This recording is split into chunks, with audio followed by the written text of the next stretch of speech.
Hello കൂട്ടുകാരെ, പുതിയൊരു വീഡിയോയിലേക്ക് സ്വാഗതം. നമ്മളിന്ന് മട്ടൻ കറിയാണ് ഉണ്ടാക്കുന്നത്. ഫോട്ടോ കാണുന്ന പോലെ തന്നെ അടിപൊളി ടേസ്റ്റാണ് നമ്മുടെ മട്ടൻ കറിക്ക്. നമ്മൾ വീഡിയോ പുതിയതായി കാണുന്ന കൂട്ടുകാരാണെങ്കിൽ ഒന്ന് ലൈക്ക് ചെയ്തും കമൻറ്റ് ചെയ്തും സബ്സ്ക്രൈബ് ചെയ്തും സപ്പോർട്ട് ചെയ്യണേ. പിന്നെ നമ്മൾ വീഡിയോയുടെ അവസാനം കുറച്ച് ടിപ്സ് പറയുന്നുണ്ട്. അതെന്താണെന്ന് അറിയാൻ വീഡിയോ മുഴുവനായിട്ട് കാണണേ. മട്ടനെല്ലാം നമ്മൾ ക്ലീൻ ചെയ്തെടുത്തിട്ടുണ്ട്. ഇനി ഇതിന് വേണ്ട സാധനങ്ങൾ: ഇഞ്ചി വെളുത്തുള്ളി ചതച്ചത്, പച്ചമുളക് കീറിയത്, സവോള അരിഞ്ഞത്, ചെറിയുള്ളി അരിഞ്ഞത്, ഇത്രയാണ്. നമ്മുടെ എണ്ണ ചൂടായി വന്നിട്ടുണ്ട്. ഇനി അതിലേക്ക് നമ്മൾ ഇഞ്ചി വെളുത്തുള്ളി ചതച്ച് ചേർത്ത് കൊടുത്തിട്ട് അതിന് പച്ചമണം മാറുന്നവരെ നന്നായിട്ട് വഴറ്റിയെടുക്കുക. അതിനുശേഷം നമ്മൾ അതിലേക്ക് പച്ചമുളക് കീറിയത് ചേർത്ത് കൊടുത്ത് അതിൻ്റെ പച്ചമണം മാറുന്നവരെ നന്നായിട്ട് വഴറ്റി കൊടുക്കുക. അതിനുശേഷം നമ്മൾ അതിലേക്ക് സവോള അരിഞ്ഞതും ചെറിയുള്ളി അരിഞ്ഞതും ചേർത്ത് കൊടുക്കുക. എന്നിട്ട് കുറച്ച് ഉപ്പ് ഇട്ട് കൊടുത്തതിന് ശേഷം നന്നായിട്ട് അതിൻ്റെ പച്ച ചൊവയൊക്കെ മാറി നല്ല മുരിഞ്ഞ് വരുന്നത് വരെ സവോളയൊക്കെ വഴറ്റി കൊടുക്കുക. നല്ല ഗോൾഡൻ കളർ ആവുന്നവരെ വഴറ്റി കൊടുക്കണം. എന്നാലാണ് നമ്മൾക്ക് കറിക്ക് നല്ല ടേസ്റ്റ് ഉണ്ടാവുള്ളൂ. സവോളയുടെ മധുരമൊക്കെ പോയി നല്ല മുരിഞ്ഞ് വരണം. അങ്ങനെ നമ്മൾ സവോളയൊക്കെ നല്ലോണം നമ്മൾ വഴറ്റിയെടുത്തതിന് ശേഷം വേണം നമ്മൾ പൊടികൾ അതിനകത്ത് ചേർത്ത് കൊടുക്കാൻ. അങ്ങനെ നമ്മുടെ സവോള എല്ലാം നമ്മൾ നല്ലോണം വഴറ്റി മുരിച്ച് എടുത്തിട്ടുണ്ട്.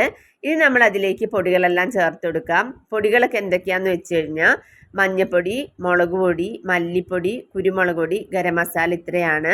ഗരം മസാലയ്ക്ക് പകരം നിങ്ങൾക്ക് മീറ്റ് മസാലയോ മട്ടൺ മസാലയോ ചേർത്ത് കൊടുക്കാവുന്നതാണ്. പൊടികൾ ചേർത്ത് കൊടുത്തിട്ട് നന്നായിട്ട് അതിൻ്റെ പച്ചമണം മാറുന്ന വരെ നല്ലോണം മുരിഞ്ഞ് വരുന്നത് വരെ നല്ലോണം ഇളക്കി മുരിച്ചെടുക്കുക. അതിനുശേഷം അതിലേക്ക് മട്ടൺ ചേർത്ത് കൊടുത്തിട്ട് കുറച്ച് മല്ലിയിലയും കുറച്ച് കറിവേപ്പിലയും കുറച്ച് ഉപ്പും ചേർത്തിട്ട് നന്നായിട്ട് ഇളക്കി യോജിപ്പിച്ചതിന് ശേഷം പൊടികളെല്ലാം അതിൽ പിടിച്ച് വരുന്നതിന് വേണ്ടി 10 മിനിറ്റ് അടച്ചു വെച്ച് വേവിക്കുക. അങ്ങനെ അടച്ചു വെച്ച് വേവിച്ച നമ്മുടെ മട്ടൺ ഇനി ഒരു കുക്കറിലേക്ക് മാറ്റിയിട്ട് ആവശ്യത്തിന് വെള്ളവും ചേർത്ത് കൊടുത്തിട്ട് നന്നായിട്ട് ഒരു 5-6 വിസിലടുപ്പിച്ച് വേവിച്ചെടുക്കുക.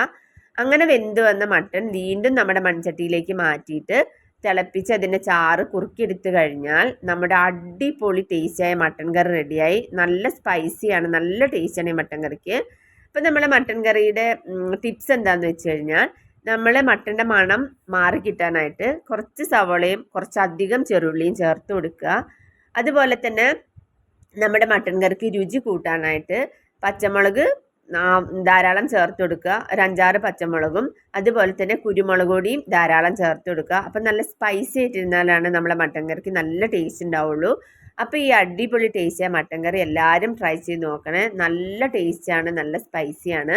അപ്പോൾ എല്ലാവരും ട്രൈ ചെയ്ത് നോക്കിയിട്ട് അഭിപ്രായം അറിയിക്കണേ. മറ്റൊരു വീഡിയോ ആയിട്ട് വൈകുന്നേരം കാണാം.